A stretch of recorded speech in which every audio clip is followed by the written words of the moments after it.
हमेशा जो बात कहता हूं आज भी वही कहूंगा कि हारा वो जो लड़ा नहीं, समय अभी भी है, आखिरी मोमेंट तक आपको लड़ना है। और आज इस वीडियो में मैं कुछ मिथ बस्ट करने वाला हूं, मैं कुछ ऐसी बातें बताने वाला हूं जो कि एक प्राइमा फेसी में हमको कई बार लगता है कि हाँ ये बात सही है, लेकिन जब आप उस पर सेकंड थॉट देते हो, थर्ड थॉट देते हो, तब आपके एक अलग विजन, एक अलग डायमेंशन आपके सोचने का खुलता है।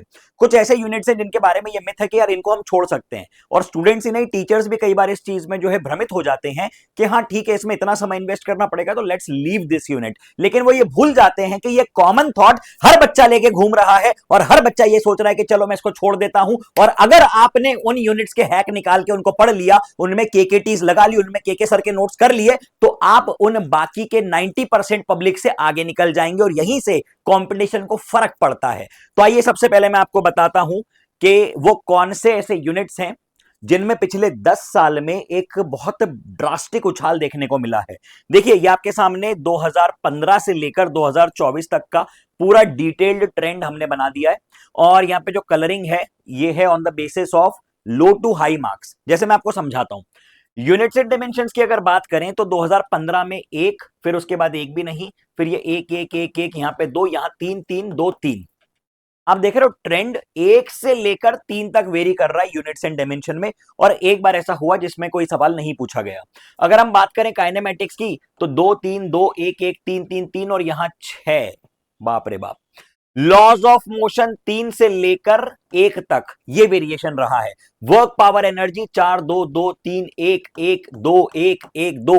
रोटेशनल मोशन तीन तीन तीन कंसिस्टेंटली, फिर उसके बाद चार, फिर दो दो दो एक एक दो। ग्रेविटेशन ऑलमोस्ट दो और तीन सवाल पूछे गए। प्रॉपर्टीज ऑफ सॉलिड्स की अगर बात करें तो ऑन एन एवरेज एक सवाल, फ्लूइड्स में दो से एक सवाल तक पूछे जाते हैं, कंसिस्टेंटली पूछे जाते हैं। थर्मल प्रॉपर्टीज ऑफ मैटर एक से लेकर तीन सवाल, और बीच में ये कुछ 2 साल ऐसे हुए हैं 2022 और 23 में जबकि सवाल नहीं पूछे गए। आगे बढ़ते हैं अगर हम लोग, थर्मोडायनामिक्स ऑन एन एवरेज दो सवाल, एक सवाल और कई बार नहीं भी पूछे गए। Kinetic theory of gases, SHM waves, ये आपके सामने पूरा वेरिएशन दिया हुआ है, टेबल में शेयर करूंगा। ठीक है, मेरा उद्देश्य कुछ अलग है, मैं टेबल शेयर करूंगा, पहले मैं आपको दिखा रहा हूं पूरी पिक्चर 10 साल की, उसके बाद मैं बात करने वाला हूं कुछ स्पेशल यूनिट्स पे जो कि कॉमनली बच्चे सोचते हैं कि चलो इसको धीरे से स्किप कर देते हैं। वो आपको नहीं करना, उनके हैक्स में बताऊंगा कि कैसे आप उनको एक मिनिमम अमाउंट ऑफ टाइम में कर सकते हैं कवर। पहले आप ये देखिए कि एक यूनिट है रे ऑप्टिक्स, जिसमें दो सवाल 2015 में, 2016 में तीन सवाल, फिर दो, फिर दो, फिर तीन, फिर तीन, फिर दो, फिर तीन तीन तीन तीन तीन दो। मतलब ऑन एन एवरेज दो से तीन सवाल कंसिस्टेंटली इसमें से पूछे गए हैं रे ऑप्टिक्स में से।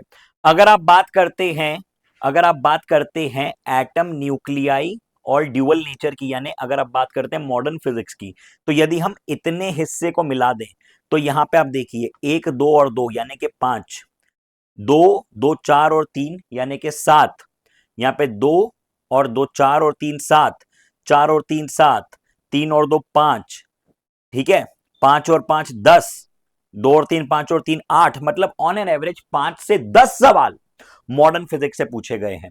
सबसे पहले मैं चाहूंगा कि आप इसको शांति से एक बार देख लें, यहां से आप अपनी एनालिसिस खुद कर सकते हैं कि मुझे आज किस टॉपिक में कितनी कंफर्ट है, मुझे किस टॉपिक में कितनी दिक्कत है, मैं कहां पे अच्छा कर रहा हूं, कहां पे मेरी लैगिंग एग्जैक्टली स्टैंड कर रही है। अब मैं आपको बताता हूं कुछ ऐसे यूनिट्स जिसमें के बच्चों को कॉमनली एक मिथ होता है कि यार चलो यहां पे हम स्किप कर सकते हैं। पहला, first myth is thermal science. Thermal science में बच्चे को लगता है कि यार थर्मल साइंस जो है एक बहुत ही वास्ट यूनिट है और इसको मैं स्किप कर देता हूं। अब मैं आपको एक कंपैरिजन बताता हूं मैकेनिक्स और थर्मल साइंस का, ये मेरे पिछले 12 साल का ऑब्जर्वेशन है। मैंने ये देखा है कि 75 टू 80% बच्चों से मैकेनिक्स बनता है। उनको अगर आप रोटेशनल का सवाल दोगे, उनको आप न्यूटन्स लॉज ऑफ मोशन का, वर्क पावर एनर्जी का सवाल दोगे, एनर्जी कंजर्वेशन के बारे में पूछोगे, वो कर लेंगे। लेकिन 75 टू 80% बच्चों से थर्मल साइंस का सवाल नहीं बनता। अब कॉमन सेंस क्या कहता है कि भाई वहां मेहनत कर जहां पे जरूरत है, जहां पे के लोगों से नहीं बन रहा। मैकेनिक्स तेरे से बनता है, रियलिटी है कि हाँ तुझसे बनता है मैकेनिक्स। मैकेनिक्स 75 टू 80% इंगेजमेंट लाता है। एंगेजमेंट मतलब कितने बच्चों से बनता है, 75 टू 80% बच्चों से बनता है। थर्मल साइंस सिर्फ 20 से 25 या 30% बच्चों से बनता है प्रॉपरली। 4 से 7 सवाल ऑन एन एवरेज, 4 से 6 सवाल on an average, this is important for selection. But this is important for selection as well as your rank. ये अगर अंतर आपने समझ लिया तब जाके आप बनोगे अंडर 1000, अंडर 500, अंडर 100, अंडर 10 के कैंडिडेट्स। ये समझना पड़ेगा आपको कि आप किस एग्जामिनेशन की तैयारी कर रहे हो। जिस युद्ध में सुई से काम हो रहा है वहां तलवार ले जाने का कोई सेंस नहीं है।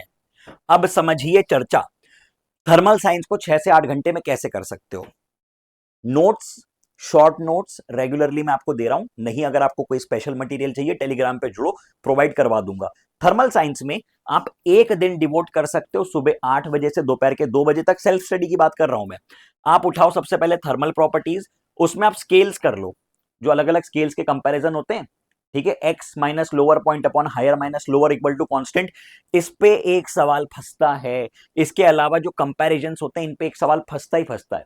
थर्मल एक्सपांशन पे एक सवाल आ सकता है, हीट ट्रांसफर यानी कि क्यू डॉट यानी rate of heat flow minus K A delta theta by delta X, इस पे सवाल आ सकता है। इसका नाम फूरियर फॉर्मूला होता है, जो कि आपके सिलेबस में नाम नहीं दिया है ना, आपको ये नाम नहीं पता होगा। यहां पे से सवाल आता है और ये बहुत छोटी छोटी सी चीज है, 15-20 मिनट में पढ़ो, फॉर्मूला रट्टा मारो, 2 सवाल कर लो, बनेंगे तुमसे। क्यों छोड़ना भाई, नहीं छोड़ना है, कुछ स्किप नहीं करना। दूसरी बात, कैलोरीमेट्री। कैलोरीमेट्री में थोड़ा सा टाइम लगेगा, शांति से जो मेरे लेक्चर्स डले हुए हैं, ठीक है, उसको 2x स्पीड पे देखो। चाहिए तो नोट्स मुझसे मांगो, मैं सेंड करता हूं।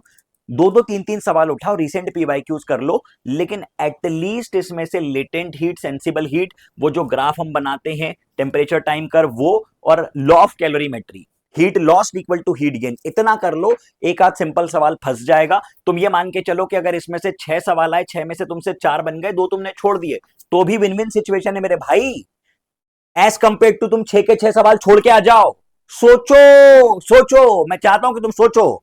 अगली बात, काइनेटिक थ्योरी ऑफ गैसेस में कुछ भी मत कर, तू सिर्फ फॉर्मूले रटते मार ले, तू वेलोसिटीज के सारी वेलोसिटी कंपेयर कर ले, मीन एवरेज मोस्ट प्रोबेबल तेरे को रटी हुई होनी चाहिए, इतना कर ले। इस पे सवाल फंस जाता है, आरएमएस वेलोसिटी पे सवाल आ जाते हैं, कंपैरिजन आ जाते हैं, हाइड्रोजन और वो ऑक्सीजन की कंपेयर करो, नियॉन की कंपेयर करो, आर्गन की कंपेयर करो, ये सब आते हैं इसमें से। थर्मोडायनेमिक्स की बात करें तो प्रोसेसेस तेरे को पता होनी चाहिए, कौन कौन सी 4 तो प्रोसेस है यार, आइसोथर्मल, आइसोकोरिक, एडियाबेटिक, और अपनी कौन सी हो गई, आइसोबारिक, आइसोकोरिक, आइसोथर्मल, एडियाबेटिक, हो तो गई 4, है ना। इनके फॉर्मुलेज होने चाहिए पता, फर्स्ट लॉ पता होना चाहिए, इंटरनल एनर्जी पता होनी चाहिए, Mayer's formula Q equal to U plus W से Cp minus Cv equal to R, Cp equal to R gamma upon gamma minus 1, इस सारे फॉर्मूले रट्टे मार के रखा होने चाहिए तेरे। उसके अलावा लॉ ऑफ एडियाबेटिक लॉ पता होना चाहिए, पीवी की पावर गामा कांस्टेंट, अब इसमें पीटी का रिलेशन पता होना चाहिए, वीटी का रिलेशन पता होना चाहिए, यहां से सवाल बनते हैं। बस ये इतनी सी चीज कर ले, रिसेंट 2-3 साल के पीवाईक्यूज 2-2 4-4 उठा के कर ले, तेरा काम बन जाएगा, मैं गारंटी दे रहा हूं तेरा काम बन जाएगा, ठीक है। लेकिन छोड़ना नहीं है, छोड़ना नहीं, जान लगा देना पर जाने नहीं देना है। ये फालतू बातें मुझे पसंद नहीं आती, ये छोड़ दो वो छोड़ दो, फालतू में स्मार्ट बन के 2-4 टेक्निकल टर्म चिपका देंगे, बोलेंगे अरे बड़े भैया हमने तो कुछ बहुत महान कर लिया जीवन में। ऐसा नहीं होता भाई, ऐसा नहीं होता, मेहनत करनी पड़ती है, कलम घिसनी पड़ती है, हाथ में छाले पड़ जाते हैं, काम कर। क्यों छोड़ेगा, नहीं छोड़ना है कुछ भी। अगली बात ये देख, फ्लूइड्स की बात करें, फ्लूइड में भैया एक पार्ट होता है स्टैटिक्स और डायनामिक्स का, बर्नौली थ्योरम, टॉरिसेली थ्योरम, ये कर ले, सिर्फ इतना कर ले। सरफेस टेंशन की बात करेगा तो सरफेस एनर्जी और कैपिलैरिटी, सवाल फंसते हैं इनमें से। विस्कोसिटी की बात करें, स्टोक्स लॉ, न्यूटन लॉ, वही जो तेरा F equal to A times of dv by d x, A eta dv by d x, वही है तेरा न्यूटन फॉर्मूला, और टर्मिनल वेलोसिटी का वेरिएशन इंपॉर्टेंट है, ठीक है। रे ऑप्टिक्स कैसे छोड़ सकता है यार, तो शर्म नहीं आती क्या बोलते हुए कि रे ऑप्टिक्स छोड़ दूंगा, थप्पड़ बजेंगे थप्पड़, छोड़ने के बारे में सोचना भी नहीं है, मैं बता रहा हूं क्या करना है। रे ऑप्टिक्स तेरे को डिटेल में भी पढ़ाया है, महामैराथन में भी करवाया है, जहां से देखना है देख, नोट्स चाहिए मुझको बता। इसमें सबसे पहले ज्योमेट्रिकल ऑप्टिक्स यानी कि मिरर्स और लेंसेज, उनमें से सवाल फंसते हैं। मिरर फॉर्मूला पे सवाल आ सकता है, मैग्निफिकेशन पे आ सकता है, लेंस मेकर फॉर्मूला पे, और वो रिफ्रैक्शन एट कर्व्ड सरफेस, यहां से सवाल आते ही है। एक सवाल आएगा तो लिख के रख ले। दूसरी बात, रिफ्रैक्शन पे सवाल आ सकता है, रिफ्रैक्शन का ही पार्ट होता है TIR, अच्छे सवाल आते हैं। और यहीं से आता है प्रिज्म, एक सवाल पक्का है 100%, यहां से नहीं आया तो ऑप्टिकल इंस्ट्रूमेंट्स पे से आएगा। इसमें 2 से 3 सवाल तेरे इन ही 3-4 टॉपिक्स में से मिलेंगे। फिर से बात का बोल रहा हूं कि 6 से 8 घंटे इसमें डिवोट कर, 2 से 3 सवाल तेरे यहां पे से तैयार हो रहे हैं, ठीक। आई होप कि बातें क्लियर हुई हैं। कोई भी कंफ्यूजन, किसी भी प्रकार की कोई भी दुविधा द्वंद्व हो दिमाग में तो मुझे बताना जरूर, ठीक है। अब देख, महामैराथन्स प्लान कर दी गई है Friday to Sunday, chemistry, zoology, botany की सवेरे 8 बजे से लग चुके हैं सेशंस, जाके अटेंडेंस लगाओ, लाइक करो, ठीक है, बहुत बढ़िया सेशंस होने वाले हैं। टीचर्स ने बहुत धमाकेदार तैयारी करी है, पूरे लगे हुए हैं वो 2-3 दिन से क्वेश्चंस बढ़िया वाले छांटने में, तो उसको मजा आ जाएगा, क्वालिटी देखने को मिलेगी, मजेदार कंटेंट है। NEET heist most ambitious project, Saturday को मैं आ रहा हूं इसके बारे में बताने, शाम को 8 बजे।